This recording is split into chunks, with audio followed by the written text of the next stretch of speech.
pagi Bapak Ibu terkasih di dalam Tuhan.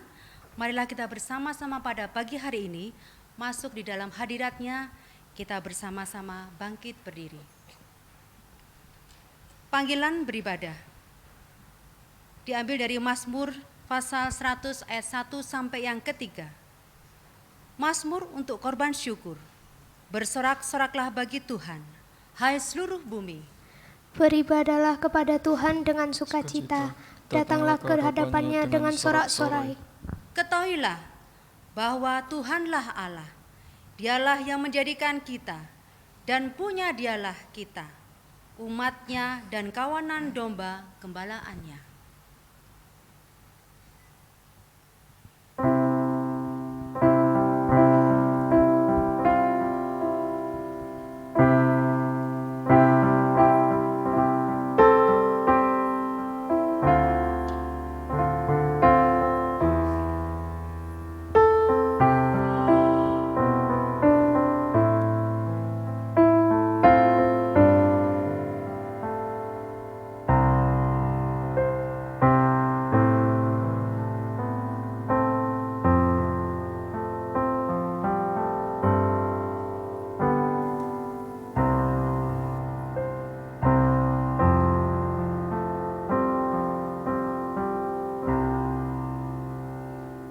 Ibadah ini berlangsung karena kemurahan Tuhan Allah yang menciptakan dunia ini serta memelihara dan menyelamatkan. Dialah Allah yang menolong kita dalam ibadah hari ini. Terpujilah Tuhan Yesus yang bersemayam di tempat yang maha tinggi. Kasih karunia dan damai sejahtera dari Allah Bapa kita dan dari Tuhan Yesus Kristus dalam persekutuan Roh Kudus kiranya memberkati saudara sekalian dan memberkatimu juga. Jemaat yang terkasih di dalam Tuhan, mari kita bersama-sama mengungkapkan rasa syukur kita kepada Tuhan. Kita pujikan betapa besar anugerah-Nya, besar anugerah-Mu.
Pembimbing pagi ini diambil dari Efesus pasal 3 ayat yang ke-7.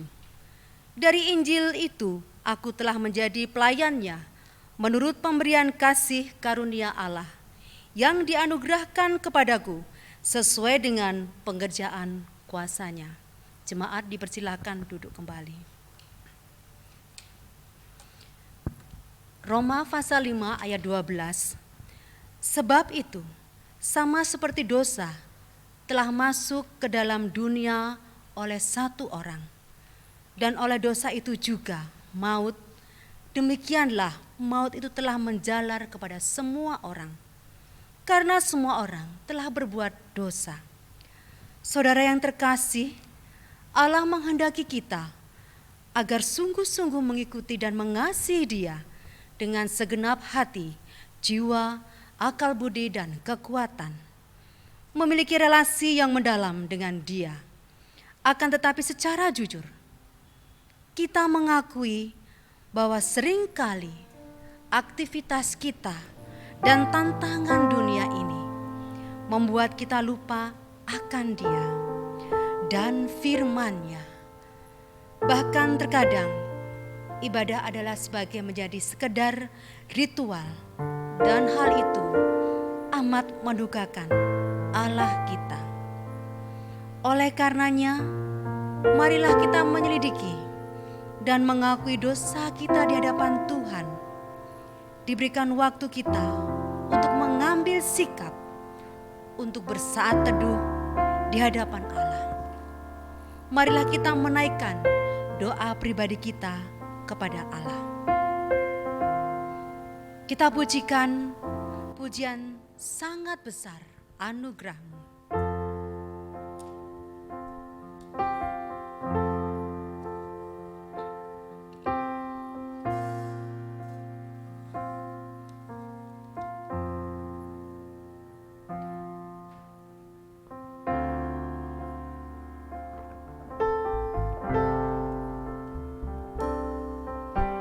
Sangat besar anugerah-Mu.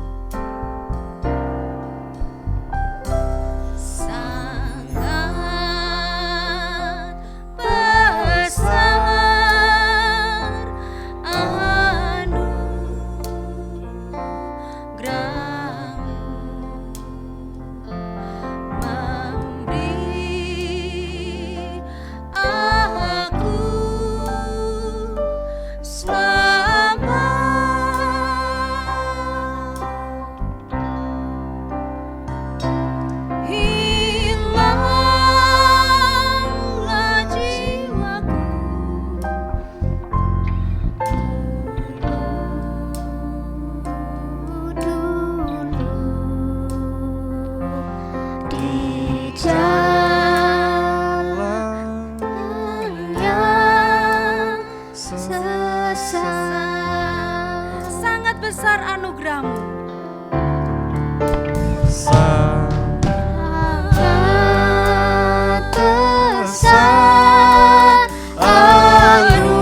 Sangat besar anugerah-Mu, memberi aku selamat.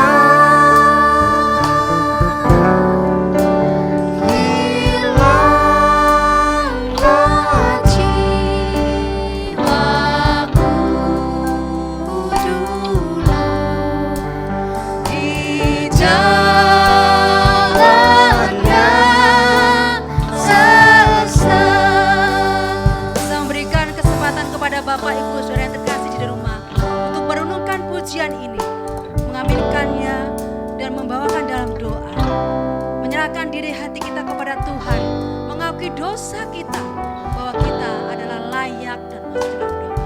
Tapi karena anugerah yang besar, kita diberikan kesempatan untuk datang kepadanya, dibasuh jiwa kita. Marilah kita datang kepada Dia, meminta pengampunan kepadanya.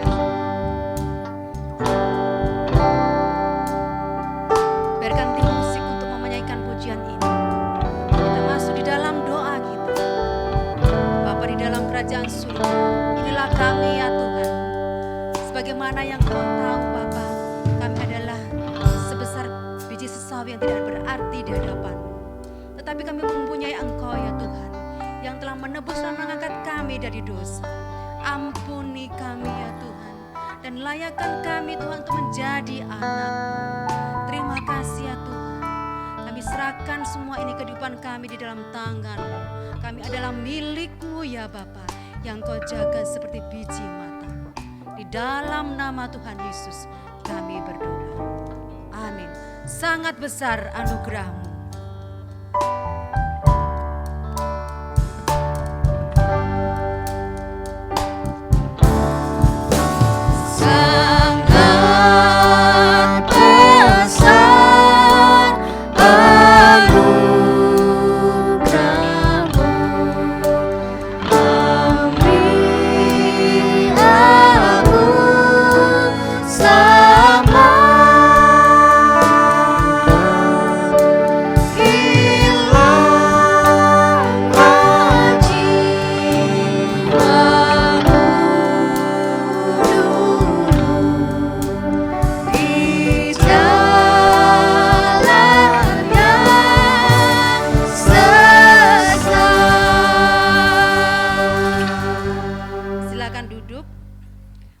Anugerah diambil dari Mazmur pasal 32 ayat 1 hingga kedua. Dari Daud, nyanyian pengajaran. Berbahagialah orang yang diampuni pelanggarannya, yang dosanya ditutupi. Berbahagialah manusia yang kesalahannya tidak diperhitungkan Tuhan dan yang tidak berjiwa penipu. Mari Bapak Ibu Saudara sekalian yang terkasih, saya mengajak semua untuk bangkit berdiri. Kita akan membacakan petunjuk hidup baru. Mari kita membacakan petunjuk hidup baru sesuai dengan bentuk kesadaran bahwa kita bukan lagi milik kita sendiri, namun milik Kristus. Maka hendaklah setiap kita meneladani kehidupan Kristus. Hendaklah kasih itu jangan pura-pura. Jauhilah yang jahat dan lakukanlah yang baik. Hendaklah kamu saling mengasihi sebagai saudara dan saling mendahului dalam memberi hormat. Bantulah dalam kekurangan orang-orang kudus dan usahakanlah dirimu untuk selalu memberi tumpangan. Bersukacitalah dengan orang yang bersukacita dan menangislah dengan orang yang menangis. Hendaklah kamu sehati sepikir dalam hidupmu bersama. Jangan kamu memikirkan perkara-perkara yang tinggi, tetapi arahkanlah dirimu kepada perkara-perkara yang sederhana. Janganlah menganggap dirimu pandai. Janganlah membalas kejahatan dengan kejahatan. Lakukanlah apa yang baik bagi semua orang. Sedapat-dapatnya kalau hal itu bergantung padamu, hiduplah dalam perdamaian dengan semua orang.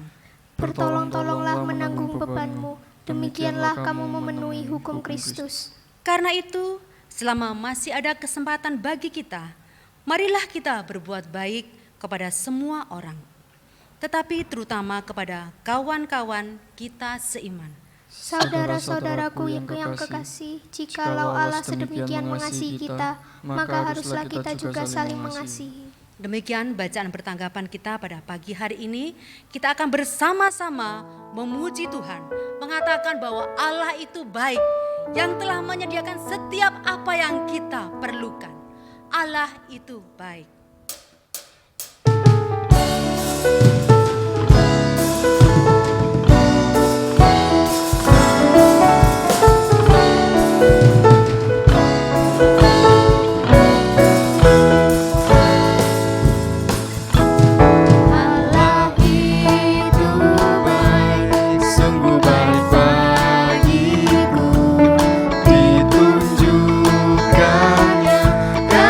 Setia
tibalah saatnya bagi kita untuk mempersiapkan hati kita.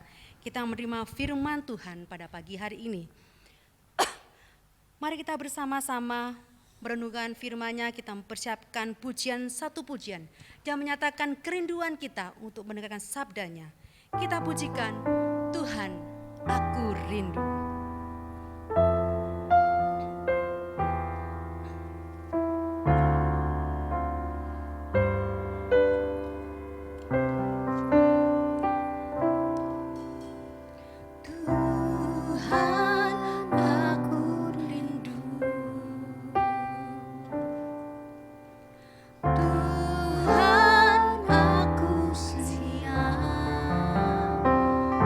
Penuhi aku dengan Roh-Mu ya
Ya, shalom Bapak Ibu yang dikasihi Tuhan. Mari kita saat ini kembali akan merenungkan kebenaran firman Tuhan.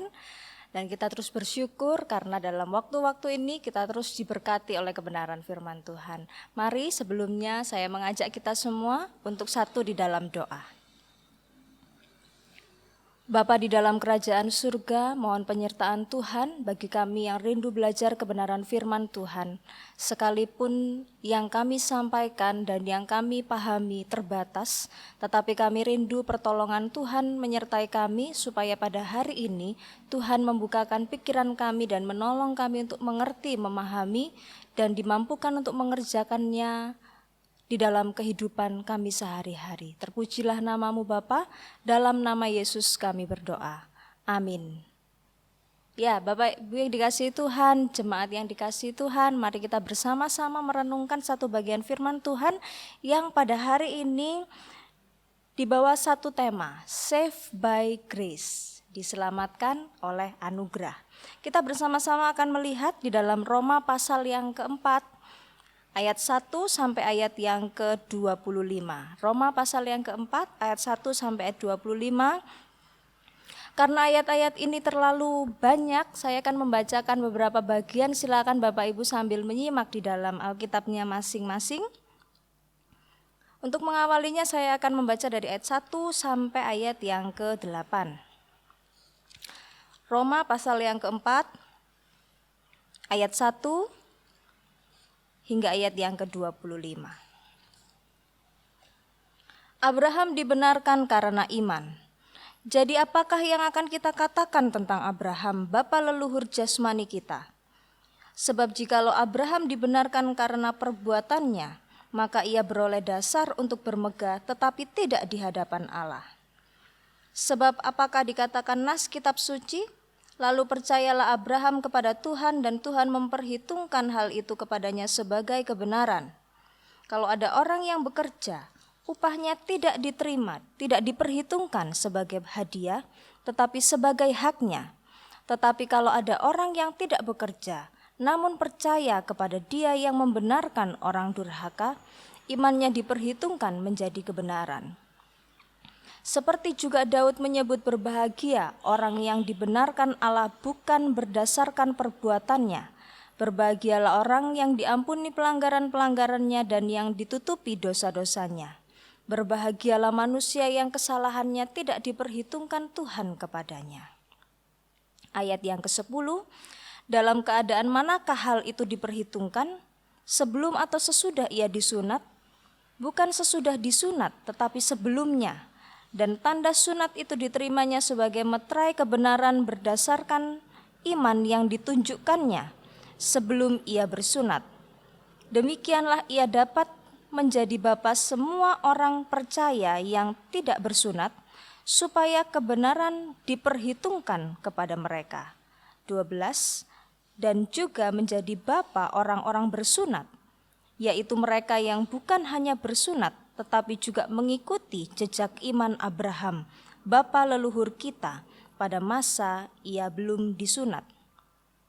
Ayat ke-13, sebab bukan karena hukum Taurat telah diberikan janji kepada Abraham dan keturunannya, bahwa ia akan memiliki dunia, tetapi karena kebenaran berdasarkan iman. Sebab jika mereka yang mengharapkannya dari hukum Taurat menerima bagian yang dijanjikan Allah, maka sia-sialah iman dan batalah janji itu. 15. Karena hukum Taurat membangkitkan murka, tetapi di mana tidak ada hukum Taurat, di situ tidak ada juga pelanggaran.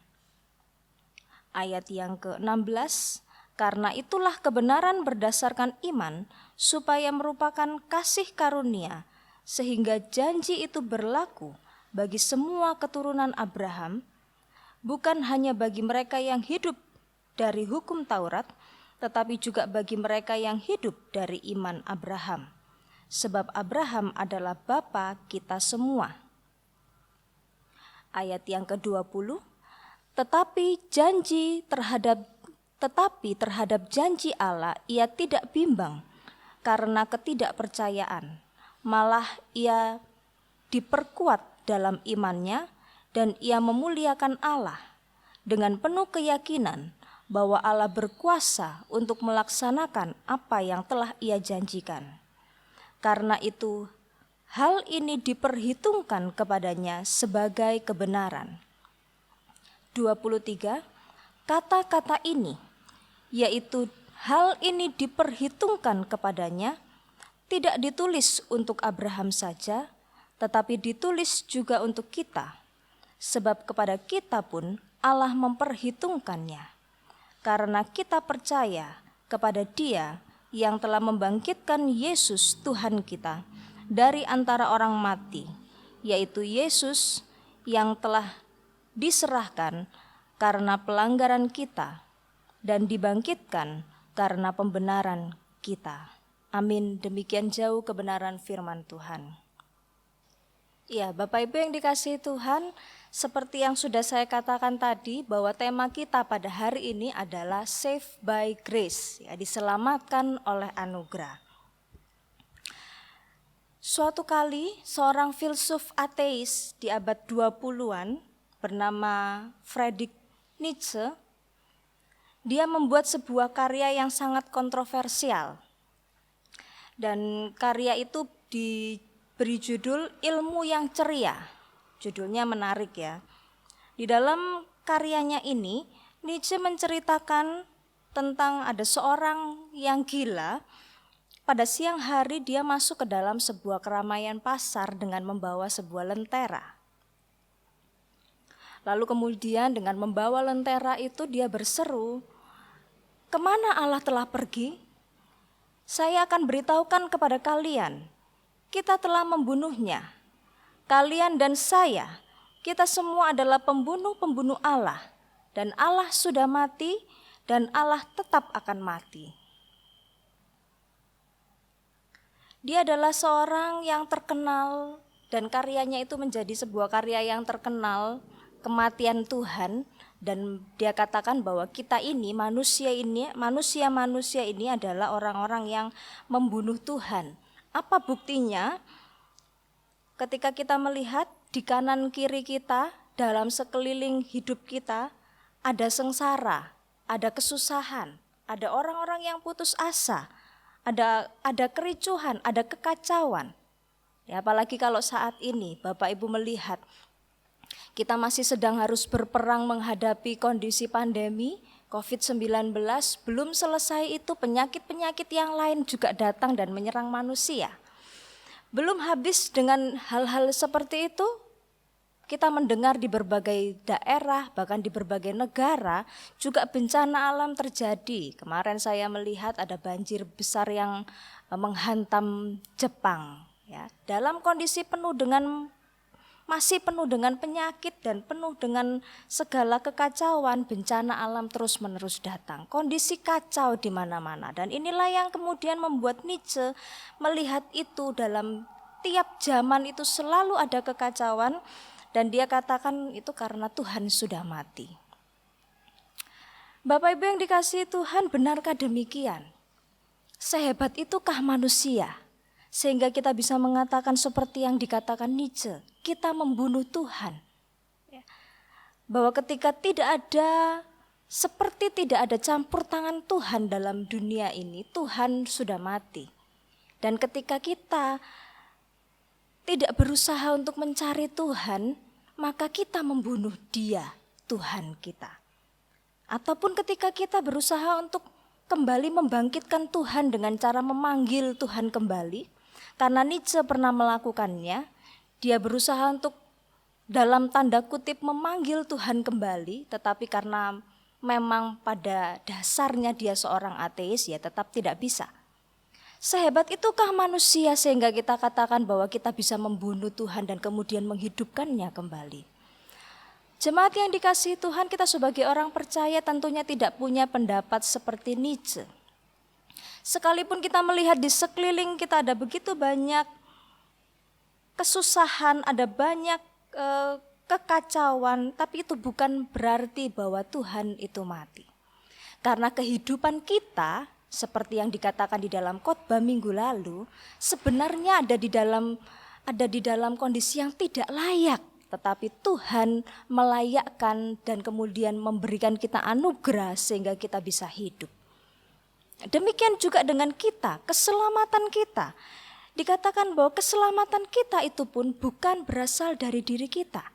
Nah, kita akan belajar bersama-sama di dalam bagian Roma pasal yang keempat ini, bagaimana dan apa sebenarnya maksud dari diselamatkan oleh iman dan diselamatkan karena anugerah. Mari kita memperhatikan di dalam bagian yang kita baca dan tadi kita sudah baca, Bapak Ibu yang dikasihi Tuhan, di dalam Roma pasal yang keempat ayat 1 sampai ayat yang ke-25 ini kita bersama-sama melihat Paulus mengawali perikop ini dengan berbicara tentang Abraham. Mengapa dia harus berbicara tentang Abraham?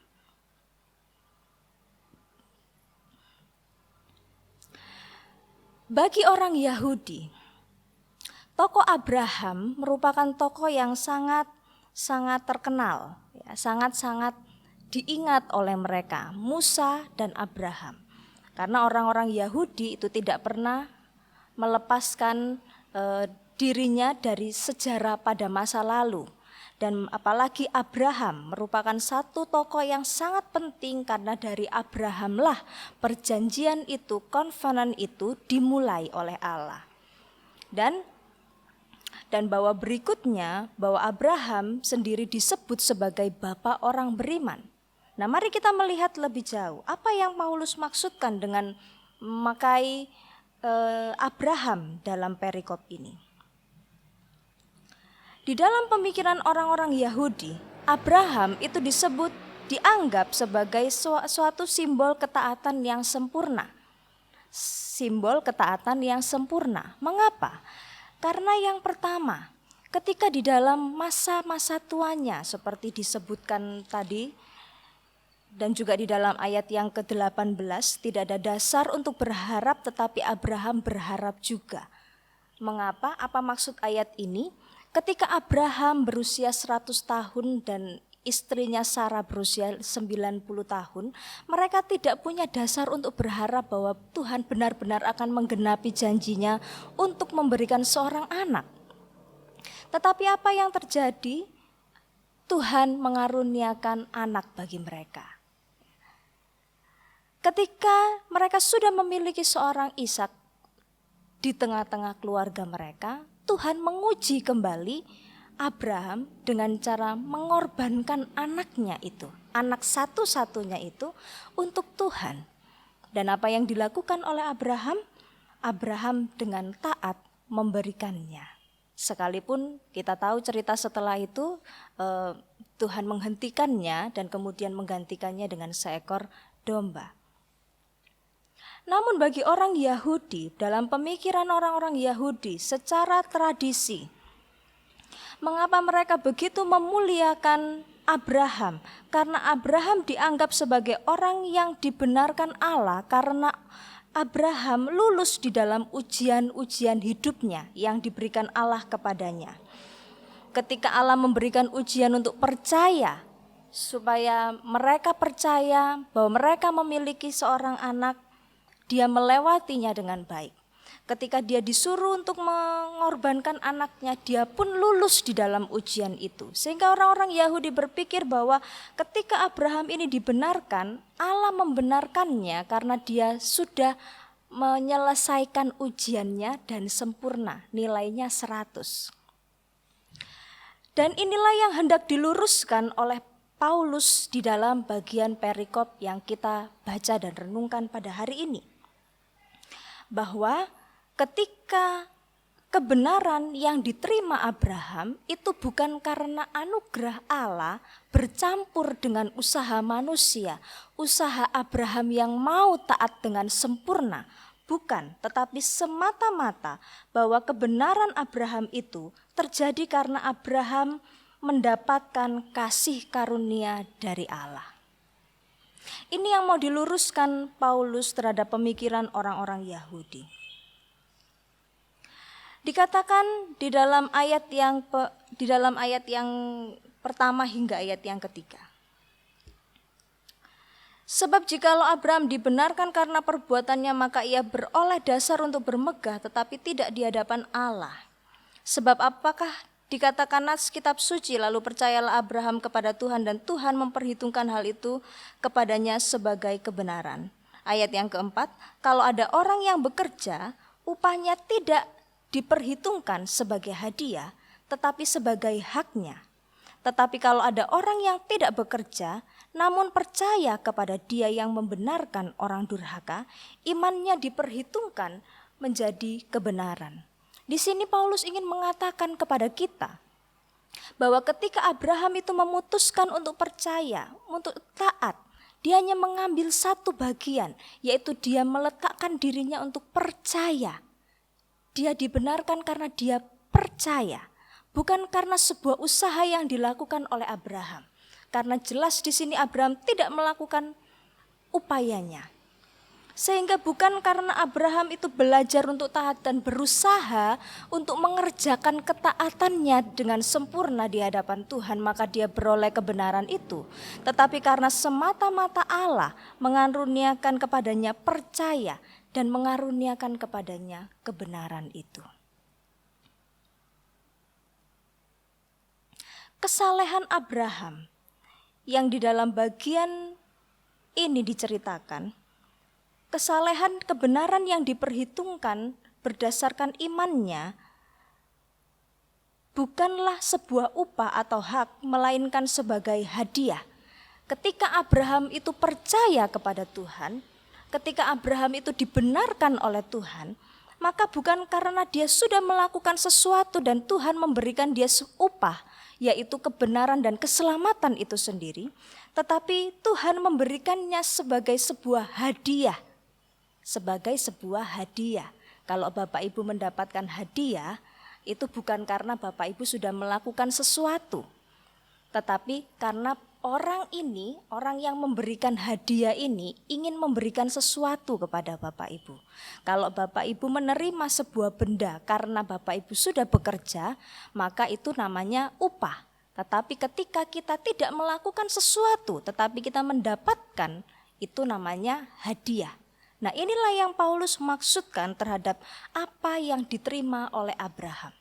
Sehingga ketika Abraham itu menerima kebenaran itu, maka itu bukan berasal dari usahanya yang begitu gigih untuk mau taat, yang begitu gigih untuk menunggu, tidak, tetapi karena Tuhan semata-mata memberikannya. Hal yang kedua, Abraham juga menerima pembenaran itu bukan karena masalah ia bersunat atau tidak bersunat. Kita sama-sama tahu bahwa orang-orang Yahudi percaya bahwa mereka yang mau terima keselamatan, salah satu syaratnya adalah harus melakukan sunat. Sehingga kalau ada orang-orang Yunani yang mau percaya kepada Tuhan, mau masuk di dalam keselamatan itu, mereka juga harus bersunat. Sehingga di sini dia dikatakan bahwa ketika dia diperhitungkan Tuhan, sikapnya diperhitungkan Tuhan sebagai kebenaran, maka itu terjadi pada saat Abraham sebelum disunat atau setelah disunat.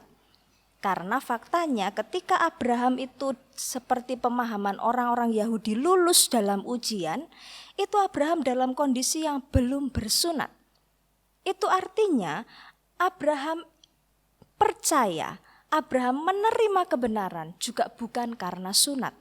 Dan ini juga memiliki arti bahwa mereka, baik yang bersunat atau yang tidak bersunat, maka mereka pun berhak mendapatkan pembenaran dari Allah, sesuai dengan kedaulatan Allah.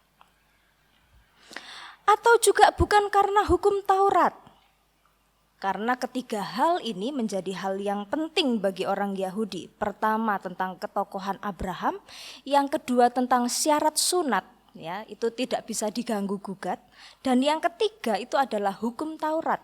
Mereka begitu kekeh memegang hukum Taurat, dan kita tahu sendiri bagaimana ketika Yesus hidup, terus pengajaran Yesus dikonfrontasikan oleh orang-orang Farisi dengan hukum-hukum Taurat. karena mereka begitu memegang hukum Taurat, karena itulah yang diberikan kepada Musa dan itulah yang dipegang oleh orang-orang Yahudi. Di dalam ayat yang ke-14 dikatakan, sebab jika mereka mengharapkan dari hukum Taurat mereka menerima bagian yang dijanjikan Allah, maka sia-sialah iman dan batalah janji itu. Artinya bahwa pembenaran itu juga mereka dapatkan karena mereka melakukan hukum Taurat. Mengapa? Karena tidak ada satu orang pun yang sempurna dapat melaksanakan hukum Taurat. Malah di bagian lain dikatakan ketika hukum Taurat itu diberitahukan maka semakin banyak muncul dosa. Semakin banyak kelihatan orang yang berdosa. Karena apa? Mereka gagal melakukan hukum Taurat. Sehingga jemaat yang dikasihi Tuhan, di dalam bagian ini Paulus ingin mengatakan kepada kita bahwa kebenaran yang dihasilkan oleh Abraham, kebenaran yang diberikan Allah kepada Abraham, itu bukan sebuah kebenaran yang karena dia berupaya melakukan sesuatu, bukan karena dia bersunat atau tidak bersunat, atau karena orang itu mengenal hukum Taurat, tetapi semata-mata karena kasih karunia. Dan dikatakan dalam ayat yang ke-16, janji itu berlaku bagi semua keturunan Abraham, bukan hanya bagi mereka yang hidup dari hukum Taurat, tetapi juga bagi mereka yang hidup dari iman Abraham. Karena Abraham adalah bapa kita semua. Sehingga Bapak Ibu yang dikasihi Tuhan, jemaat yang dikasihi Tuhan, kehidupan kita ketika kita mendapatkan pembenaran-pembenaran ini, maka semata-mata pembenaran yang kita alami itu ternyata adalah hanya karena kasih karunia. Sesuatu yang tidak layak sebenarnya kita menerimanya, karena kita adalah orang-orang yang tidak layak, tetapi Tuhan memberikannya sebagai sebuah hadiah kepada kita. Siapakah kita sehingga kita layak untuk menerima hadiah tersebut? Tidak ada. Kita tidak pernah berhak menerima hadiah itu. Tetapi karena kasih karunia, Tuhan memberikannya. Sehingga apa yang dapat kita pelajari dari bagian ini? Saved by grace. Ada dua hal yang menjadi perenungan kita. Saved by grace mengingatkan kita, yang pertama, bahwa ada banyak hal di dalam dunia ini, dalam hidup kita, yang tidak dapat dikendalikan oleh kita manusia. Usaha saleh dari seorang Abraham yang disebut bapak orang beriman itu pun tidak berguna, karena bukan itu yang membawa dia masuk ke dalam kebenaran Allah. Tetapi dia mendapatkan pembenaran dari Allah. Dikatakan di dalam ayat yang ke-23, kata-kata ini, yaitu hal ini diperhitungkan kepadanya, tidak ditulis untuk Abraham saja, tetapi ditulis juga untuk kita, sebab kepada kita pun Allah memperhitungkannya, karena kita percaya kepada Dia. Jemaat yang dikasihi Tuhan, Allah memperhitungkannya. Jika kita melihat di dalam bagian ini, maka dalam kata Yunaninya, kata diperhitungkan itu dipakai dalam bentuk pasif, yang artinya bahwa Allah itu adalah satu-satunya aktor utama yang berhak untuk memutuskan dia akan memperhitungkan manusia itu untuk mendapatkan keselamatan atau tidak. Tidak ada kontribusi dari tempat yang lain. Sehingga ketika dikatakan bahwa Allah memperhitungkannya, kebenaran-kebenaran yang Allah perhitungkan, itu semata-mata adalah benar-benar kedaulatan Allah. Sehingga ketika kita dinyatakan sebagai orang yang percaya dan kita dinyatakan sebagai orang yang menerima keselamatan, semata-mata adalah tindakan Allah tanpa ada campur tangan dari manusia. Sehingga kita tidak bisa katakan seperti yang dikatakan Nietzsche di awal yang saya katakan tadi, kita bisa membunuh Allah.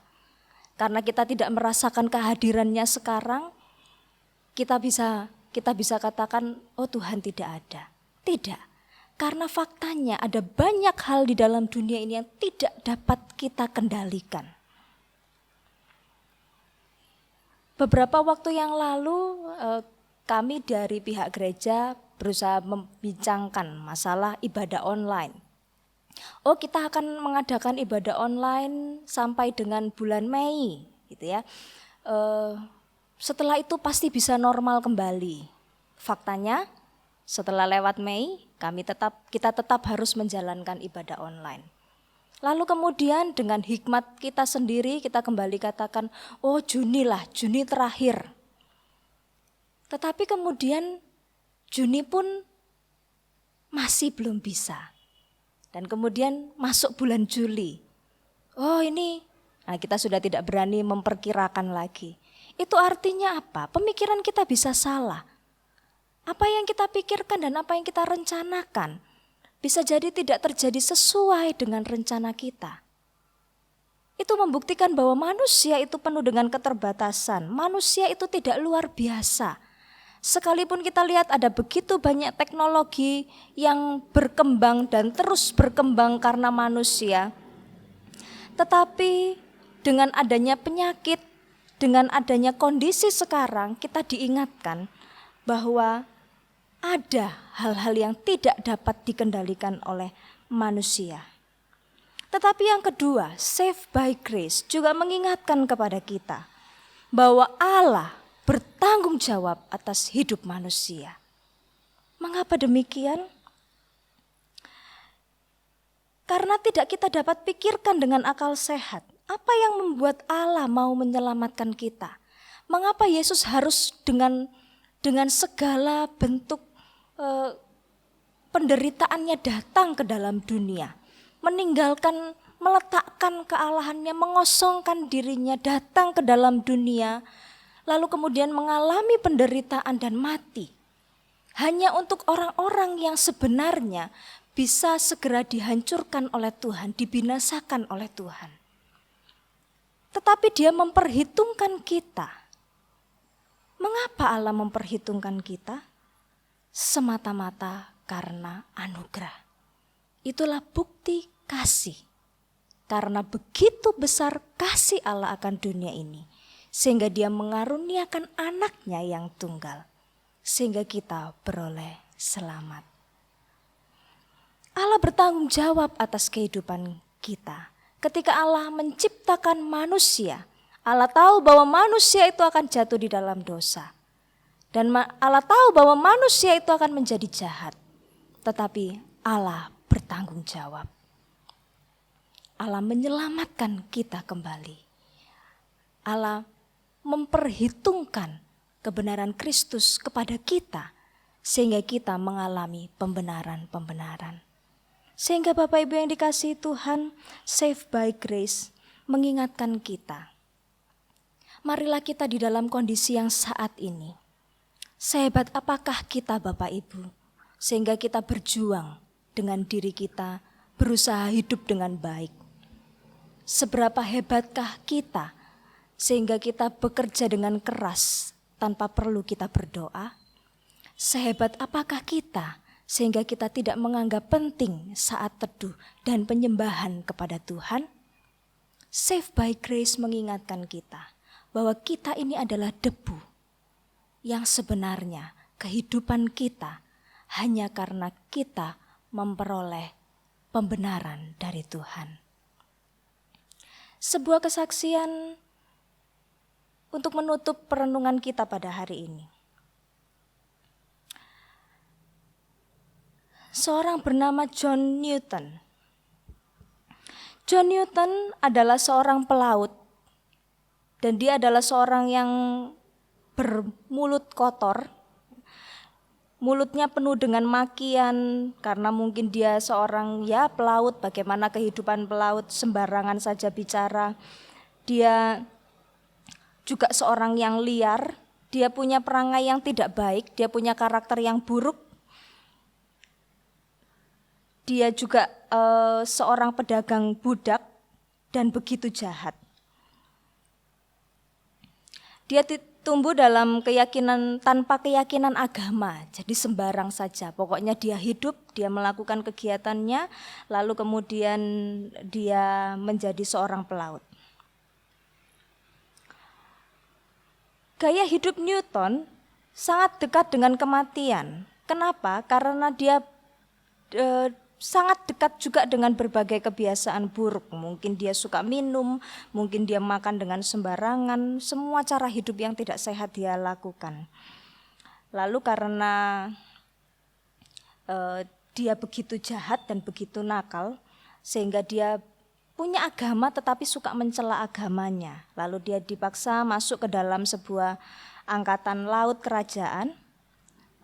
Dia dalam situasi itu dia sangat tidak suka, dia lari dari kesatuannya, tetapi kemudian dia tertangkap dan kemudian diseret dan kembali ke kapal. Dan ketika dia sampai di kapal, dia kembali dicambuk di depan umum, lalu kemudian dia berusaha untuk mengatur strategi supaya dia bisa kabur dari sana. Dan dengan kehidupannya yang seperti itu, dia berusaha untuk bagaimana dia keluar dan kembali merasa nyaman. Tetapi kemudian ketika dia berhasil kabur, dia berhasil pindah ke kapal yang lain, dia berhasil pindah ke kapal perdagangan budak, lalu kemudian dia di sana. Dan kemudian ketika dia ada di sana, dia mulai sadar. Dia mulai membuka Alkitab. Dia kembali membaca Alkitab dan kemudian dia merenungkan akan kehidupannya kembali. Dia adalah orang yang begitu jahat dengan perkataannya. Dia juga sering bertengkar dengan sesama rekannya. Bahkan dia memperbudak orang lain dan diperbudak orang lain. Dia menimbulkan penderitaan kepada orang lain dan juga banyak membuat orang menderita. Tetapi kemudian di dalam sebuah perjalanan panjangnya itu, sebuah suara muncul di dalam hatinya, karena ketika itu dia membaca tentang kisah Nabi Yunus. Suara itu berkata, bagaimana jika semua hal ini terjadi kepada kami? Dia membaca bagian dari kitab Nabi Yunus itu, lalu kemudian dia mulai menyadari akan kesalahan-kesalahannya, dan kemudian dia berteriak kepada Tuhan, Tuhan kasihanilah kami. Dan pada saat itu dia mengalami sebuah kondisi yang berubah. Seorang John Newton yang bagi dirinya dia adalah orang yang tidak layak untuk dimaafkan oleh siapapun karena dia adalah seorang yang jahat.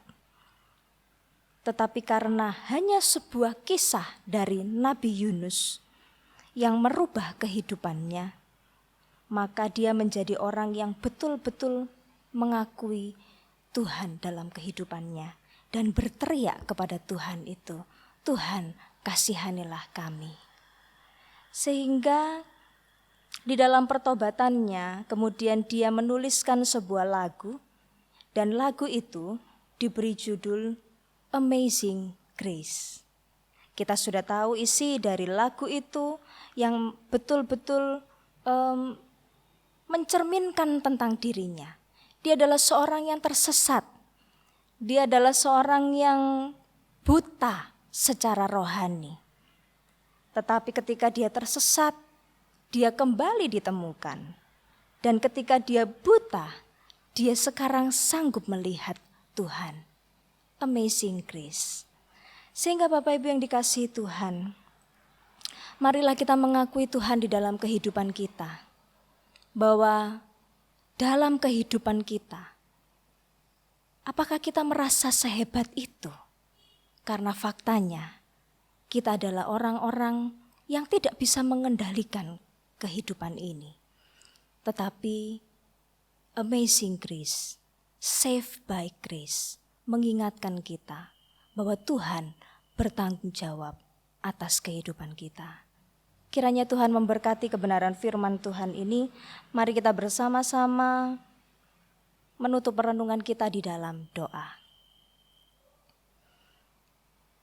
Bapa di dalam kerajaan surga, terima kasih karena Engkau telah datang, memperhitungkan kami, orang-orang yang berdosa ini Tuhan, dan menganugerahkan pembenaran bagi kami yang seharusnya mengalami penghukuman kekal. Karena itu kami mensyukuri dan kami berikan hidup kami Tuhan. Kalau ada di antara kami yang mulai mundur secara rohani, kiranya firman Tuhan ini kembali mengingatkan, menegur, menemplak kami, supaya kami kembali diingatkan bahwa kehidupan kami semata-mata hanya anugerah, dan bahwa kami harus senantiasa datang kepadamu. Terima kasih Bapa di surga, meteraikan kebenaran firman Tuhan ini di dalam kehidupan kami. Ini doa kami, dalam nama Yesus kami berdoa. Amin. Bapak Ibu yang di rumah, mari saya mengundang kita semua untuk bangkit berdiri dan kita bersama-sama akan mengakui pengakuan iman rasuli kita. Pengakuan iman rasuli. Aku percaya kepada Allah, Bapa yang Maha Kuasa, Khalik langit dan bumi, dan kepada Yesus Kristus, anaknya yang tunggal Tuhan kita, yang dikandung daripada Roh Kudus, lahir dari anak darah Maria, yang menderita sengsara di bawah pemerintahan Pontius Pilatus, disalibkan, mati dan dikuburkan, turun dalam kerajaan maut. Pada hari yang ketiga, bangkit pula dari antara orang mati, naik ke sorga, duduk di sebelah kanan Allah, Bapa yang Maha Kuasa, dan dari sana ia akan datang untuk menghakimi orang yang hidup dan yang mati. Aku percaya kepada Roh Kudus, gereja yang kudus dan am, persekutuan orang kudus, pengampunan dosa, kebangkitan orang mati, dan hidup yang kekal. Amin. Silakan duduk kembali. Demikian firman Tuhan yang sudah disampaikan kepada hamba-Nya. Kiranya Tuhan memberkati kehidupan dan pelayanannya. Bapak Ibu yang terkasih di dalam Tuhan, tiba waktunya bagi kita untuk memberikan persembahan. Dan persembahan ini dapat Bapak Ibu sampaikan kepada gereja, bisa lewat amplop ataupun dikirimkan ke rekening gereja yang sudah tertera di dalam warta gereja. Adapun untuk nas persembahan pada pagi hari ini diambil dari 2 Korintus pasal 8 ayat yang ke-12. Sebab jika kamu rela untuk memberi, maka pemberianmu akan diterima. Kalau pemberianmu itu berdasarkan apa yang ada padamu, bukan berdasarkan apa yang tidak ada padamu. Mari bersama-sama Bapak Ibu terkasih, sambil meresponi firman Tuhan yang sudah disampaikan tadi, kita akan bersama-sama masuk dalam pujian, ku tetap setia. Kita pujikan pujian ini.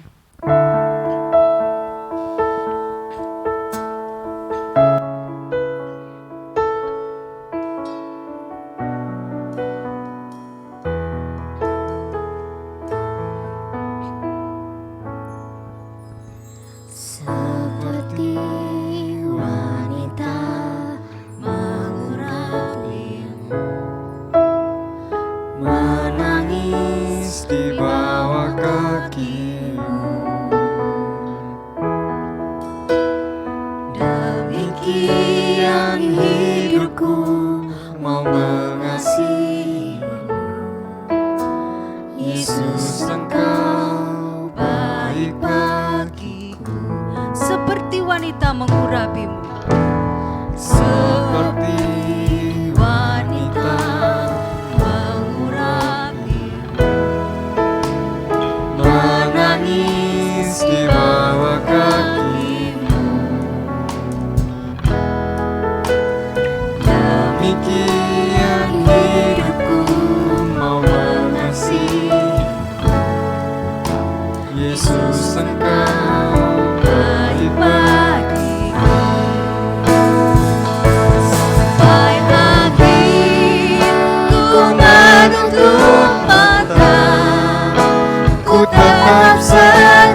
Untuk doa persembahan dan doa syafaat kami persilakan kepada hambanya Evangelis Hadi. Mari saudara kita berdoa. Bapa kami di surga, sungguh kami mengucap syukur atas kasih setia Tuhan dalam kehidupan kami.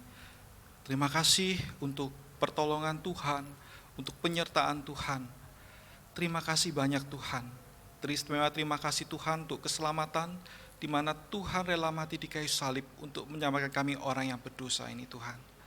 Tuhan, sebagai rasa ucapan syukur kami Tuhan, kami memberikan persembahan yang asalnya juga dari Tuhan.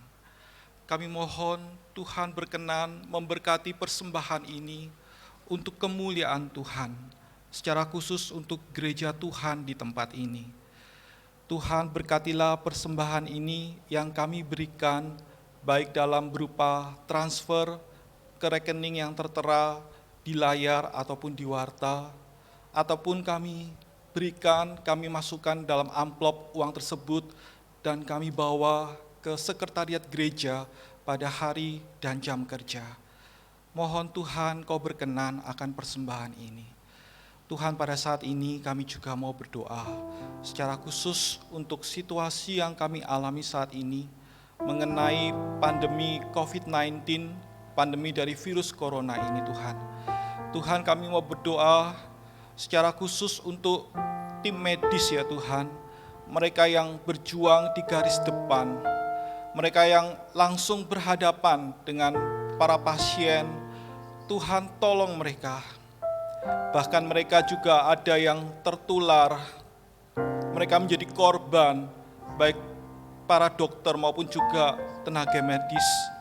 Tuhan, berikan kekuatan pertolongan bagi mereka dengan segala peralatan medis yang ada. Tuhan yang menolong mereka. Tuhan, kami juga mau berdoa menyerahkan untuk seluruh masyarakat, seluruh rakyat. Kami mohon pertolongan Tuhan, kiranya Tuhan yang menggerakkan, Tuhan yang menolong supaya seluruh masyarakat boleh ikut peduli, boleh sadar, dan boleh mengikuti segala himbauan pemerintah supaya virus corona ini tidak terus menyebar ya Tuhan. Kami mohon pertolongan Tuhan, juga pemerintah kami, Tuhan juga berikan hikmat di dalam menangani akan hal ini ya Tuhan. Bapa kami di surga, kami juga mau berdoa secara khusus juga untuk gereja-Mu di tempat ini ya Tuhan, untuk GKKI Sidoarjo. Tuhan yang menolong secara khusus untuk jemaat Tuhan. Sekalipun saat ini Tuhan, jemaat-Mu belum bisa datang ke gereja seperti dulu, waktu sebelum ada pandemi ini ya Tuhan. Kami mohon belas kasihan Tuhan, pertolongan Tuhan, Tuhan yang memberikan kerinduan, Tuhan yang menolong supaya seluruh jemaat Tuhan boleh tetap bertumbuh di dalam iman pengenalan akan Tuhan Yesus Kristus, baik melalui doa ataupun melalui saat teduh perenungan akan firman Tuhan. Dan Tuhan juga menolong seluruh jemaat Tuhan supaya boleh mengikuti peribadatan online dengan baik, dengan pertolongan Tuhan. Tuhan Yesus, kami mohon pertolongan-Mu. Dan kami percaya Tuhan, Kau mempunyai rancangan yang indah. Dan kami percaya bahwa kehendak-Mu adalah yang terbaik Tuhan. Tuhan Yesus, kami juga mau berdoa untuk penginjilan. Kami berdoa untuk setiap kami ya Tuhan. Kami yang sudah percaya dan menerima Tuhan Yesus sebagai Tuhan dan Juru Selamat pribadi. Kami yang sudah mengalami akan kasih Kristus itu. Kiranya Tuhan yang menolong kami, Tuhan yang mengarahkan kami, supaya kami taat kepada kehendak-Mu Tuhan, untuk kami boleh memberitakan Injil, untuk hidup kami Tuhan, boleh menjadi saksi Tuhan yang efektif, untuk kemuliaan nama Tuhan. Kami mohon Tuhan Kau yang berkarya, Roh Kudus Engkau yang berkarya ya Tuhan, untuk orang-orang boleh datang kepada Tuhan Yesus dan melihat kebenaran sejati dalam Tuhan Yesus Kristus. Kami mohon pertolongan-Mu ya Tuhan. Terima kasih Tuhan Yesus. Bapa kami di surga, inilah doa kami. Kami percaya Tuhan akan menjawab sesuai waktu, kehendak dan kedaulatan Tuhan. Terpujilah Tuhan, dalam nama Tuhan Yesus kami berdoa. Amin. Demikian doa syafaat kita pada pagi hari ini. Kita akan bersama-sama melihat warta jemaat.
Bapak Ibu, mari kita bersama-sama bangkit berdiri.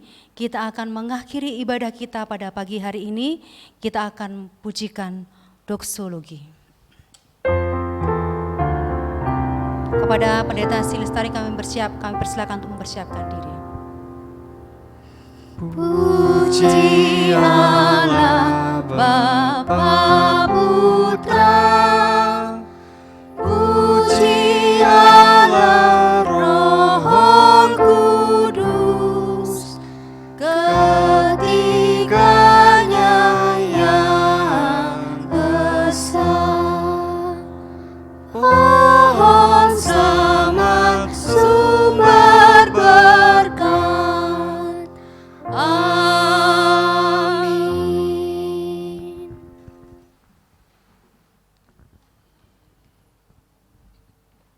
Sidang jemaat yang dikasihi oleh Tuhan, arahkanlah hatimu kepada Tuhan. Kami mengarahkan hati kepada Tuhan. Jadilah umat yang taat dan setia melaksanakan rencana Allah dalam kehidupan ini. Kami siap melakukannya, Terpujilah Kristus Juru Selamat kita. kini dan selama-lamanya. Tuhan memberkati engkau dan melindungi engkau. Tuhan menyinari engkau dengan wajah-Nya dan memberi engkau kasih karunia. Tuhan menghadapkan wajah-Nya kepadamu dan memberi engkau damai sejahtera. Amin.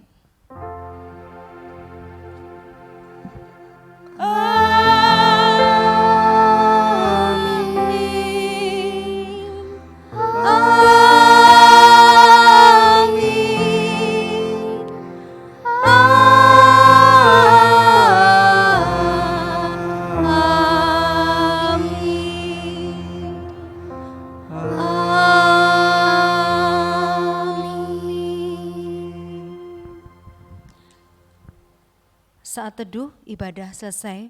Demikian ibadah kita pada pagi hari ini. Tuhan memberkati kita semua. Amin.